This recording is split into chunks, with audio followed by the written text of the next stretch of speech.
آپ نے وابڈا اور سوئی گیس کے بلوں پر اضافی چارجز اکثر دیکھے ہوں گے اور ان اضافی چارجز پر عوام کی چیخ و پکار بھی سنی ہوگی، لیکن کچھ ایسے چارجز بھی ہیں جو انتہائی غیر منصفانہ ہیں، غیر ضروری ہیں، لیکن عوام اس پر خاموش ہے اور وہ اس قدر زیادہ ہیں کہ ان کی مالیت روزانہ کی بنیاد پر اربوں روپے بنتی ہے۔ جی ہاں، یہ ہیں جیز یا موبلنگ کمپنی کی طرف سے سبسکرائب کیے گئے پیکجز۔ آپ نے اکثر دیکھا ہوگا جیز یا موبلنگ کے وہ یوزرز جو ان کی اپلیکیشنز یوز کرتے ہیں، ان کی اپلیکیشن پر روزانہ کی بنیاد پر 2، 4، 6 یا 10 ایسے پیکجز آٹومیٹکلی لگا دیے جاتے ہیں جن میں صارف کی مرضی شامل نہیں ہوتی، نہ ان سے پرمیشن لی جاتی ہے اور نہ ہی کٹوتی کا بتایا جاتا ہے۔ ان پیکجز کی قیمت 10 روپے، 15 روپے، 20 روپے اس طرح کی ہوتی ہے، لیکن یہ انتہائی غیر منصفانہ طریقے سے اور زبردستی لگا دیے جاتے ہیں۔ اگر ان پیکجز کو ان سبسکرائب کر بھی دیا جائے تو آٹومیٹکلی کچھ عرصہ بعد یا کچھ گھنٹوں بعد ہی ان کو دوبارہ ایکٹیو کر دیا جاتا ہے اور ان کی کٹوتی دوبارہ ہو جاتی ہے۔ یہ اربوں روپے کا وہ ڈاکہ ہے جو عوام روزانہ کی بنیاد پر فیس بھی کرتی ہے، لیکن اس پر بولتی نہیں اور خاموش ہے۔ اربوں روپے کے اس ڈاکے پر عوام بھی خاموش ہے، ادارے بھی خاموش ہیں اور اس کے متعلق کسی قسم کی کمپلینٹ بھی نہیں کی جاتی۔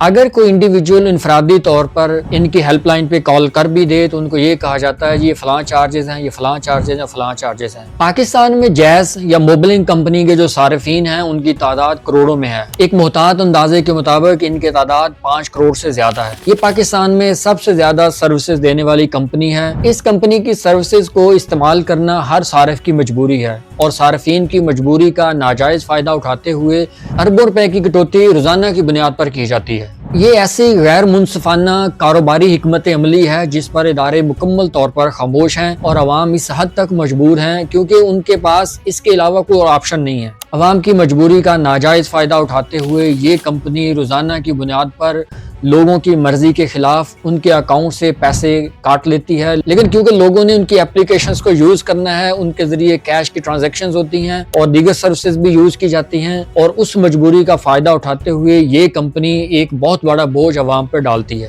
اب یہ پیسہ کون لے کے جاتا ہے، کس کی جیب میں جاتا ہے، یہ تو ادارے ہی بہتر بتا سکتے ہیں، لیکن میرا مقصد یہ تھا کہ اس طرح کی کمپنیاں کس طرح صارفین کی مرضی کے بغیر ان کے اربوں روپے ہڑپ کر جاتی ہیں۔ اور یہ صرف پاکستان میں نہیں ہوتا، اس طرح کی بہت ساری کمپنیاں پوری دنیا میں ہیں جو صارفین کی مرضی کے بغیر ان کے اکاؤنٹ سے پیسے ڈیڈکٹ کر لیتی ہیں اور ان کو اربوں ڈالرز کا نقصان پہنچاتی ہیں۔ لیکن دیگر ملکوں میں ایک چیز بہت اچھی ہے کہ وہاں ان کمپنیز کے خلاف بہت بھاری جرمانے بھی عائد کیے جاتے ہیں، ان کمپنیز کو بند بھی کر دیا جاتا ہے، ان کو بین بھی کر دیا جاتا ہے، لیکن پاکستان میں ایسا بالکل نہیں ہے۔ پاکستان میں تو عوام اور ادارے اس حد تک مجبور ہیں کہ ان کمپنیز کے خلاف آواز بھی اٹھانا مشکل ہے۔ حتیٰ کہ برطانیہ، امریکہ، آسٹریلیا اور انڈیا جیسے ممالک میں بڑی بڑی کمپنیز کے خلاف اربوں ڈالرز کے جرمانے عائد کیے جاتے ہیں۔ برطانیہ کی ریگولیٹری اتھارٹی آف کام نے 2019 میں 2 بڑی کمپنیوں ڈبل ای اور ورجن میڈیا کے خلاف کروڑوں روپے کے جرمانے عائد کیے تھے۔ ان کمپنیز پر بھی یہی الزام تھا کہ یہ صارفین سے ناحق پیسے وصول کرتی ہیں اور ان پر ایسے چارجز ڈالتی ہیں جن میں صارفین کی مرضی شامل نہیں ہوتی۔